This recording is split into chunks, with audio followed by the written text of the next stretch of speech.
মাত্র মারা গেলেন চিত্রনায়ক আলমগীর। কি এমন ঘটনা ঘটিয়েছিলেন নায়ক আলমগীর তার সাবেক স্ত্রীর সাথে? মৃত্যুর আগে তিনি হাত জোড় করে কেঁদে কেঁদে কি বললেন তার স্ত্রীর সম্পর্কে?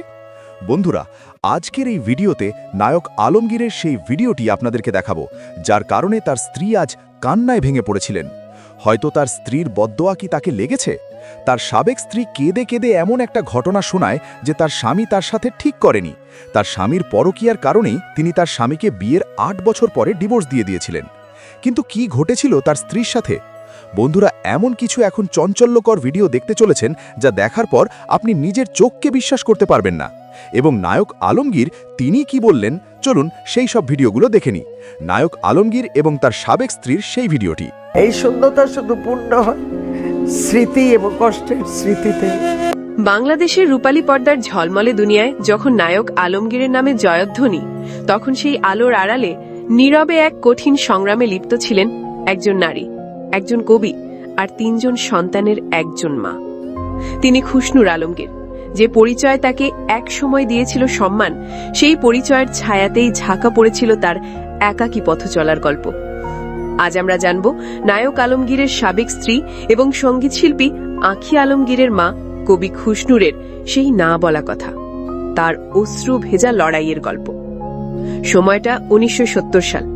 দেশের জনপ্রিয়তম চিত্রনায়ক আলমগীরের সাথে বিবাহ বন্ধনে আবদ্ধ হন সম্ভাবনাময়ী কবি খুশনুর। শুরু হয় এক স্বপ্নের সংসার। ঘর আলো করে একে একে আসে ৩ সন্তান, আঁখি, তুলতুল এবং তাজফের। কিন্তু স্বপ্নের সেই আকাশে হঠাৎই জমে কালো মেঘ, ভেঙে যায় সংসার। তখন থেকেই ৩ সন্তানকে বুকে নিয়ে শুরু হয় কবি খুশনুরের এক নতুন এবং অসম্ভব এক লড়াই। বিচ্ছেদের পর সন্তানেরাই হয়ে ওঠেন তার বেঁচে থাকার একমাত্র অবলম্বন। প্রথম সন্তান আঁখির জন্মের মুহূর্তটা ছিল জীবন মৃত্যুর সন্ধিক্ষণে। জ্ঞান ফেরার পর মেয়ের নিষ্পাপ মুখ দেখে তিনি ভুলে গিয়েছিলেন নিজের সব কষ্ট, আর সেদিনই মনে মনে করেছিলেন এক দৃঢ় প্রতিজ্ঞা। অনেক কিছু মনে মনে ওকে বললাম, তোমাকে কিন্তু তুমি মেয়ে, কিন্তু তোমাকে ছেলেদের চাইতে ভালো, নামি দামি, পাওয়ারফুল হতে হবে। তোমার পরিচয় তুমি পরিচিত হবে, কারোর পরিচয় যাতে তোমার লাগে না। মায়ের সেই অক্লান্ত পরিশ্রম আর আত্মসাগরকে ভোলেননি সন্তানেরা। তাদের কাছে তাদের মাই পৃথিবী, মাই সবচেয়ে কাছের বন্ধু। আম্মুই আমাদের পৃথিবী, আমরা কোনো কিছুই আম্মুকে ছাড়া চিন্তাই করতে পারি না। আম্মু আমাদের পৃথিবী, আমরা কোনো কিছুই আম্মুকে ছাড়া চিন্তাই করতে পারি না। সে শুধু আমাদের মাই না, সে আমাদের বেস্ট ফ্রেন্ড। আল্লাহর কাছে হাজার শুকুর যে আম্মুর মতো একজন মানুষ আমাদের মা। আমার শিল্পী হয়ে ওঠার পেছনে তো মায়ের অবদান তো শতভাগ দিতেই হয়, শতভাগের চেয়েও বেশি। আজ কবি খুশনুরের দিন কাটে লেখালেখি, সংগঠন আর নাতি নাতনিদের ভালোবাসায়। প্রকাশিত হয়েছে তার ৪৫টি কাব্যগ্রন্থ, লিখেছেন প্রায় ৪,০০০-এরও বেশি গান। কিন্তু এত প্রাপ্তির পরেও তার বুকের গভীরে লুকিয়ে আছে এক প্রগাঢ় একাকিত্ব। এই একাকিত্বই তার সঙ্গে। ভোরের এই নিস্তব্ধতায় তিনি খুঁজে ফেরেন তার হারিয়ে যাওয়া নিশ্চিন্ত জীবন। খুশনুর বলেন, খুব সকালে আমি উঠি, মানে একেবারে ভোর হবারও আগে। উঠে আমার ঘরের সঙ্গে সুন্দর বারান্দা আছে, আমি সেখানে কিছুক্ষণ দাঁড়িয়ে থাকি এবং তখন আমি কিন্তু একদম ছোটবেলায় ফিরে যাই। মাকে ফিরে পাই, বাবাকে পাই। তার নিজের কণ্ঠেই শোনা যাক সেই না বলা কষ্টের কথা। এই শূন্যতা শুধু পূর্ণ হয় স্মৃতি এবং কষ্টের স্মৃতিতে। আরেকটা দুঃখ আমার জীবনে খুব প্রকট এবং প্রগাঢ়, যে দুঃখের শেকড় এতই গভীরে যে সে শেকড় কাটলেও গাছটা বেঁচেই থাকে। হাজবেন্ড ওয়াইফ ৩ সন্তান, এটা থেকে ওরা বঞ্চিত। ওদের ভেতরের না বলা কষ্টের অভিব্যক্তি আমার বুকের ভেতরে অহরহ স্পন্দিত হয়। ৪৫টি কাব্যগ্রন্থ আর ৪,০০০-এর বেশি গানের রচয়িতাই নারী, নিজের পরিচয়ই উজ্জ্বল। কিন্তু অনেকের মনে প্রশ্ন জাগে, এত কিছুর পরেও নামের শেষে কেন আলমগীর উপাধিটি রেখে দিয়েছেন? হয়তো সন্তানের পরিচয়ের সাথে জড়িয়ে থাকা এই পদবিটুকু তিনি ছাড়তে পারেননি, নাকি ফেলে আসা জীবনের এক নীরব প্রতিধ্বনি। অথবা নায়ক আলমগীর তাকে ছেড়ে গেলেও তিনি আজও ভালোবাসেন আলমগীরকে, কারণ আলমগীরের কাছ থেকে পাওয়া উপহার সন্তানদের নিয়েই তো তার জীবন। উদ্যোগটা হয়তো তার ব্যক্তিগত। কারণটা যাই হোক, খুশনুর আলমগীর আজ শুধু কারো সাবেক স্ত্রী নন, তিনি তার নিজের সংগ্রাম, সাধনা আর সাফল্যে গড়া এক স্বতন্ত্র এবং অপরাজিত নারী। একজন নারী যখন একাই মা ও বাবার ভূমিকা পালন করেন তখন তার লড়াইটা হয় দ্বিগুণ। খুশনুরের জীবন সেই অদম্য মানসিকতারই এক প্রতিচ্ছবি। তিনি নায়ক আলমগীরের সাবেক স্ত্রী নন, তিনি তার নিজের পরিচয়ই একজন সফল মা এবং একজন স্বনামধন্য কবি। তার সাথে পথ চলার এত বছর একই সাথে জার্নিটা কেমন ছিল একটু? টক মিষ্টি ঝাল, এক কথায় শেষ। ঝাল না কোনটা? না, সেটা তো বলা যাবে না, সেটা মনে রাখ, মিষ্টিটা বলো। না সেটা মনে রাখলে মিষ্টিটা আর হয় না। না, টক মিষ্টি ঝাল এদের আপনারা বুঝে নেবেন। আর মিষ্টি কোনটা, ঝাল কোনটা, টক কোনটা, সেটা পৃথিবীর কেউ বোধহয় হাজব্যান্ড ওয়াইফ পাশাপাশি এত বছর থাকলে আলাদা করে বলতে পারে না, বলা সম্ভব নয়। এই আর কি। একজন রুনা লায়লা আপনার চোখে কেমন লাইফ পার্টনারের বাইরে? যদি অতি সাধারণ একজন মানুষ। আমি ব্যক্তিগতভাবে যে যতটুকু ওটাই বলছি, ব্যক্তিগতভাবে কথা, খুব সাধারণ মানুষ, সাধারণভাবে চলে। ইভেন তার খাওয়া দাওয়াটা খুব সাধারণ। আর অসাধারণ একটা জিনিসই সে গান করে অসাধারণ। মানুষ হিসাবে সাধারণ, কিন্তু অসাধারণ গান করে। এই কেমন লাগে যখন এই যে অসাধারণ গান দিয়ে ভক্তরা মানে চারপাশে একদম ওই একটু আগে একটা কোয়েশ্চেন করছিল যে আমাদের প্রজন্ম থেকে আমার দাদা নানা বাবা সবাই ম্যামের ভক্ত, তো এই যে তার প্রতি ভালোবাসা, এই বিষয়টা দেখতে বা যখন আপনার সামনে আসে তখন আপনার কেমন লাগে? এটা হয় কি, এটা তো আমি নিজে এক্সপিরিয়েন্সড। তো যেমন অনেকে এসে বলে যে আমার বাবা আমার মা আপনার ফ্যান, অনেকে এসে বলে যে ছোটবেলা থেকে আপনার ছবি দেখে আসছি। তাই বললাম যে আপনার ছোটবেলায় আপনি আমার ছবি দেখেছেন, তখন আমারও কিন্তু ছোটবেলা ছিল, বড়বেলা ছিল না।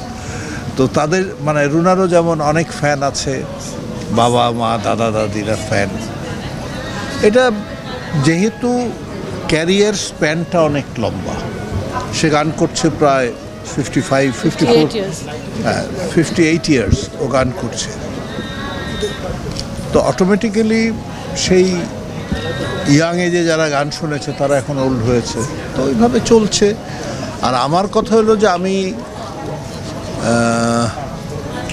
ব্যক্তিগতভাবে ওর ফ্যান ছিলাম এক সময়। এখন না? এখন না, এখন তো হয় কি, ওই যে আবার একটি কথা বলতে হয়, ঘর কি মুরগি? ওই যে ঘর কি মুরগি ডাল বরাবর।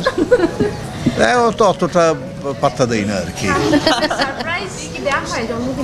হ্যাঁ, আর সারপ্রাইজের কথা বলো না, খুব কষ্টে আছি। বিশেষ দিনে কিছু বলতে চান? হ্যাঁ, বিশেষ দিনে কিছু বলতে চান আজকে? আমি একটা কথাই বলবো যে তুমি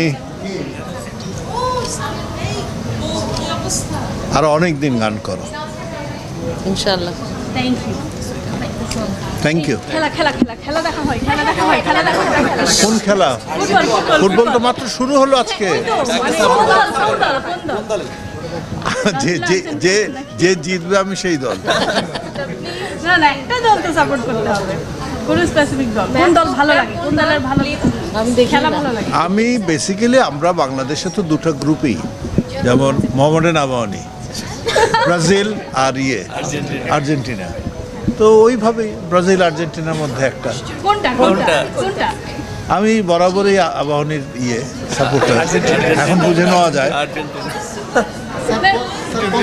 আমি ব্রাজিলের।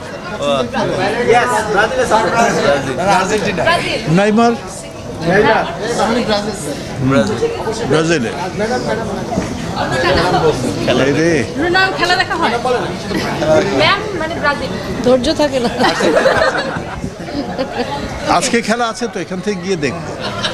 কিন্তু ব্রাজিল কেন, মানে ব্রাজিলের খেলা কেন ভালো লাগে, মানে কোন বিষয়টার জন্য? ওই যে বললাম না, ছোটবেলা থেকে ব্রাজিল দেখে এসেছি। বংশগত না, যে পেলের খেলা দেখেছি, তখন সক্রেটিসের খেলা দেখেছি, জিকোর খেলা দেখেছি, ওই দেখতে দেখতে হয়ে যাওয়া আর কি। ওকে, থ্যাংক ইউ।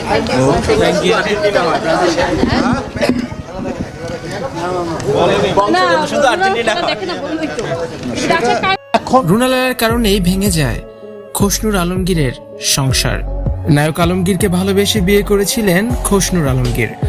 লম্বা সময় ধরে প্রেম করার পর বিয়ের সিদ্ধান্ত নিয়েছিলেন তারা। বিয়ের পর তাদের ঘর আলো করে আসে 3 সন্তান। তবে সুখের সংসার বেশি দিন টেকেনি। বিয়ের 8 বছর পরই ভেঙে যায় তাদের ভালোবাসার সংসার। আলমগীর রুনা লায়লার প্রেমে পড়ে যান। শিল্পী সিনেমায় অভিনয় করার সময় থেকেই আলমগীর ও রুনা লায়লার মধ্যে প্রেমের সম্পর্ক তৈরি হয়। আলমগীর রুনা লায়লার পরকীয়া সহ্য করতে পারেননি আলমগীরের প্রথম স্ত্রী খোশনুর আলমগীর। এক সময় তিনি আলমগীরকে ডিভোর্স দিয়ে দেন। রুনা লায়লার সাথে আলমগীরের সম্পর্ক কোনোভাবেই মেনে নিতে পারেননি খোশনুর আলমগীর। এমনকি এখনও তিনি মানতে পারেননি। আলমগীরের জন্য এখনও কান্নায় চোখ ভিজে যায় খোশনুর আলমগীরের। 3 সন্তানকে নিয়ে তিল তিল করে গড়ে তোলা সংসার বালির বাঁধের মতোই ভেঙে যায়। আলমগীর তার প্রথম স্ত্রী খোশনুর আলমগীরকেও কিন্তু ভালোবেসে বিয়ে করেছিলেন। আলমগীর রুনা লায়লাকে বিয়ে করে সুখে দিন কাটাতে থাকলেও খোশনুর আলমগীর কিন্তু কোনোদিনই সুখ খুঁজে পাননি। আলমগীরের সাথে বিচ্ছেদ হওয়ায় পুরোপুরি ভেঙে পড়েছিলেন খোশনুর আলমগীর। বাবা মায়ের বিচ্ছেদ নিয়ে আঁখি আলমগীর একটি আবেগঘন বার্তা দিয়েছেন। সেখানে তিনি বলেন, সন্তানের জন্য তার বাবা মায়ের আলাদা হয়ে যাওয়াটা খুব কষ্টের। ছোটবেলা থেকে সব ব্যাপারে বাবা মাকে পেয়েছি, সেখানে হঠাৎ করে একজন থাকবেন আরেকজন থাকবেন না, এটা যে কত কষ্টের। আর তারকা পরিবার হলে এটা নিয়ে পত্রপত্রিকায় এত নেগেটিভ লেখা হয়, তাতে কষ্ট আরো বেড়ে যায়।